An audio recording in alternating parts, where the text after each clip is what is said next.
Angle A and angle B are acute angles such that cos A is equal to cos B and so that angle A is equal to angle B। ठीक है, एक right angle triangle है जिसमें angle A और angle B हमारे क्या है, acute angle है। ठीक है, और कंडीशन दे रखा है cos A और cos B दोनों क्या है, इक्वल है। ठीक है, प्रूव क्या करना है, एंगल ए और एंगल बी भी हमारे क्या होंगे, इक्वल होंगे। ठीक है, सिंपल सा क्वेश्चन है कि अगर हम लोग राइट एंगल ट्रायंगल की बात करें, ठीक है, तो उसने कहा कि एंगल ए और एंगल बी एक्यूट एंगल है। देखो राइट एंगल ट्रायंगल में क्या होता है, ये एंगल हमारा राइट एंगल होता है, बाकी ये दोनों एंगल क्या होते हैं, एक्यूट एंगल होते हैं। ठीक है, तो इसको हम ए लेट कर लेंगे, इसको बी लेट कर लेंगे और इसको सी लेट कर लेंगे, सिंपल सा बात है।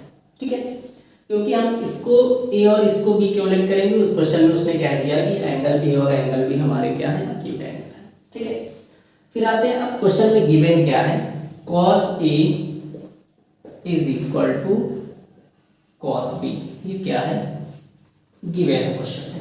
ठीक है, अब रेशियो यहाँ पे पुट करो, तो अगर हम लोग cos की बात करें तो cos हमारा होता है बेस बाई हाइपोटेनस। ठीक है, तो cos A की बात करें तो बेस अगर इस एंगल के थ्रू हम लोग देखेंगे तो बेस ये हो जाएगा और हाइपोटेनस ये हो जाएगा, दैट मीन्स कि बेस बाई हाइपोटेनस।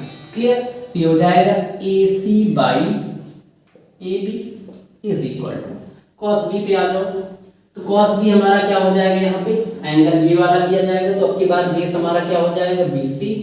क्लियर, और जो हाइपोटेनस है वो तो AB ही रहेगा। ठीक है, तो यहाँ पे क्या हो जाएगा, BC बाई AB। ठीक है, फिर उसके बाद देखो यहाँ पे AB से AB क्या होगा, दोनों तरफ इक्वल है, कैंसिल हो जाएगा, बचेगा क्या हमारे पास, AC is equal to BC। ठीक है, इसका मतलब कि जो AC है और जो BC है ये दोनों क्या है, इक्वल है।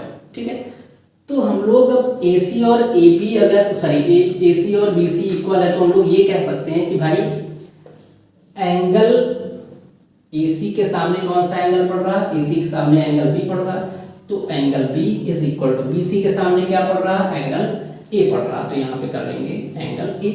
ठीक है, इसको तुम अरेंज भी कर सकते हो, angle A is equal to angle B, कोई दिक्कत नहीं है।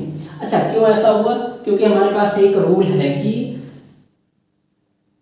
जो इक्वल साइड्स होते हैं, मींस कि ये साइड और ये साइड इक्वल है, तो इनके सामने बनने वाले जो एंगल्स होते हैं वो भी क्या होते हैं, इक्वल होते हैं। तो BC के सामने एंगल A बन रहा है और AC के सामने एंगल B बन रहा है, तो यहाँ पे क्या लिखेंगे, एंगल्स अपोजिट टू